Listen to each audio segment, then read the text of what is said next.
আমরা ৪ বছর ধরে চেষ্টা করেছি কিন্তু কোনোভাবে বাচ্চা কনসিভ হচ্ছিল না।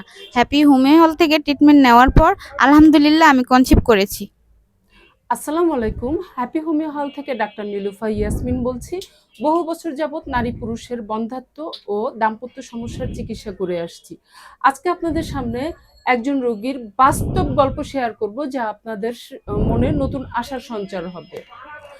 আজকে আমার সামনে এসেছেন, উনি ৩ মাস আমার থেকে ট্রিটমেন্ট নিয়েছেন।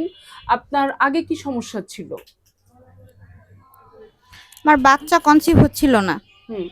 অনিয়মিত পিরিয়ড ছিল, সাদা স্রাবের সমস্যা ছিল, ওভারিতে সিস্ট ছিল, আমার ওই জায়গাটা একটু শুষ্ক ছিল, হুম। আমার আগ্রহ অনুভূতি কম ছিল। অনুভূতি কম ছিল। এ নিয়ে আপনি কি কি ট্রিটমেন্ট করেছেন? আমাদের ৪ বছরের বিয়ে, অনেক চেষ্টা করেছি কিন্তু কোনো ফল পাইনি। ইনফার্টিলিটি হাসপাতালে গেলে তারা আমার ২৫ থেকে ৩০,০০০ টাকার টেস্ট দেয় আর বলে ১ থেকে ১.৫ লক্ষ টাকা খরচ হতে পারে, যা আমাদের পক্ষে সম্ভব ছিল না। আচ্ছা। ভাইয়ের কি সমস্যা ছিল? আমার সমস্যা ছিল, সর্বপ্রথম সমস্যা ছিল সময় কম, হুম। টাইমিংটা কম ছিল, হুম। বীর্য পাতলা ছিল, শুক্রাণু কম ছিল, মুভমেন্ট কম ছিল, মানে অনিচ্ছা ছিল, এইগুলা প্রবলেমগুলো ছিল।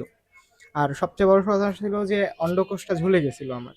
আচ্ছা, অন্ডকোষ যে ঝুলে গেছিল, এখন কি অবস্থা? এখন আলহামদুলিল্লাহ সুস্থ আছি। ওষুধ খাওয়ার পরে এখন অনেকটাই ভালো হয়ে গেছি আমি। এখন হুম। ইনশাআল্লাহ কোনো সমস্যা নাই। টাইমিং ঠিক আছে? এখন সবকিছু ঠিক আছে আলহামদুলিল্লাহ। সবকিছু ঠিক আছে। জি, জি। আপু কি বলছেন? ভাইয়ের কি আর টাইমিং এর জন্য মেডিসিন লাগবে? না, আর দরকার নেই, সে আপনারা অনেকটা ঠিক হয়ে গেছে। আপনারা সন্তুষ্ট? আলহামদুলিল্লাহ আমরা ভালো আচ্ছা। আছি। তাহলে আজকে কেন এসেছেন? আপনি বলেছিলেন যে বেবি কনসিভ হলে নর্মাল ডেলিভারির জন্য ওষুধ দেন, সেই জন্য আমরা আসছি। আচ্ছা, ঠিক আছে। আপনারাও যদি দীর্ঘদিন ধরে সন্তান না হওয়া ও দাম্পত্য সমস্যায় ভুগেন, হতাশ হবেন না। আল্লাহর রহমতে সঠিক নিয়ম মেনে চললে ও সঠিক চিকিৎসা পেলে সমাধান সম্ভব। যোগাযোগ করুন হ্যাপি হোমিও হল, মিরপুর ১১।